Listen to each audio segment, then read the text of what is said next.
Hello po sa inyong lahat mga ka-crypto. Ako po si Pinoy Crypto Trader at sa video na ito ay atin pong pag-uusapan ang aking technical analysis dito po kay Shiba Inu ngayon pong December 22 taong 2024. Pero quick update lamang po tayo rito kaya diretso na po tayo sa pagte-technical analysis sa aking dito sa kanyang daily chart time frame na ito.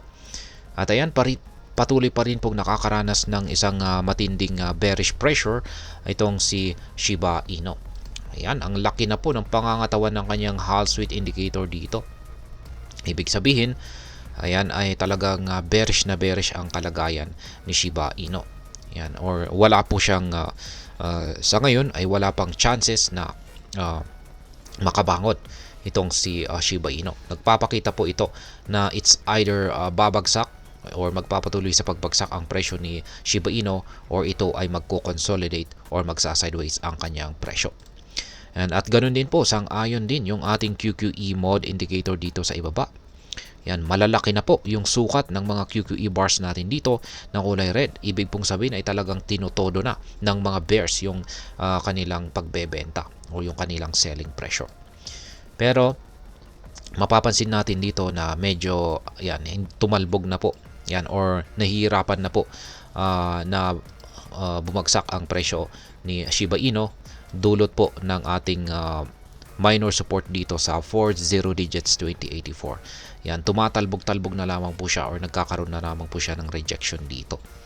Kaya hanggang hindi po magagawang basagin ni Shiba Inu ang ating minor support dito sa 40 digits 2084 ay patuloy po itong makakaranas ng consolidation dito.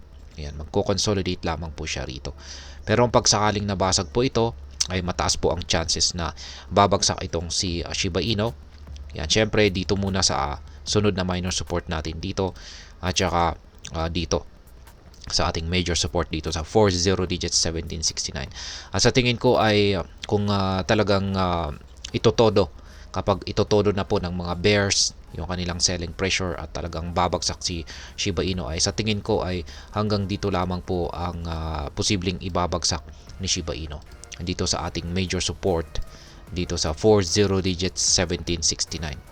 Ayan, sa tingin ko ay meron na pong kakayahan ang major support natin na ito na pigilan at dito magkakaroon ng rebound or pagbangon ang presyo ni Shiba Inu. Ayan, unless na meron talagang isang matinding balita na naman na makakaapekto ng negatibo. Yan, magkakaroon ng negative effect sa buong crypto market. Kaya yan po ang posibilidad. Kaya may chances pa rin na mabasag ito. Pero yan, kung wala pong gaanong malala or negatibo na balita ay sa tingin ko ay dito po siya maaring tumalbog or magkaroon ng recovery. Yan, pero syempre magko-consolidate pa rin po yan dito. Magko-consolidate muna hanggang sa magbago yung mga indicators natin na magpakita ng bullish signal at dyan po mag-uumpisa na makarecover ang market price ni SHIB.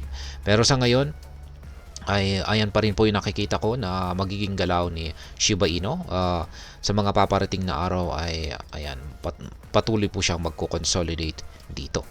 At kung pag nabasag yung ating minor support ay dito po siya magpapatuloy sa kanyang pagbagsak sa mas mababang presyo. Yan, ngayon ang kagandahan po rito kay Shiba Inu ay nakapag-take profit po tayo kahapon. Kaya mapapansin po natin dito na meron po tayong nabuo na isang bearish candlestick. Kaso yung kanyang karayom sa itaas ay ayan, nagawa po niyang tusukin yung ating minor resistance dito. Kung saan ay meron po tayong nakaabang rito or naka pending na sell, meron po tayong sell pending order dito or take profit.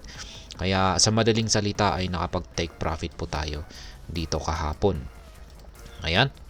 At bilang rules ng ating strategy ay kailangan po nating palitan yan agad ng isang buy pending order na naman dito sa support dito sa 40 digits 2084. Kaya ayan, maski bumabagsak po ang market price ni Shiba Inu ay nagagawan pa rin po nating kumita rito.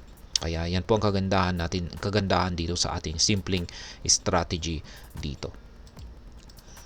Kaya yan po ulit ang aking analysis dito kay Shiba Inu.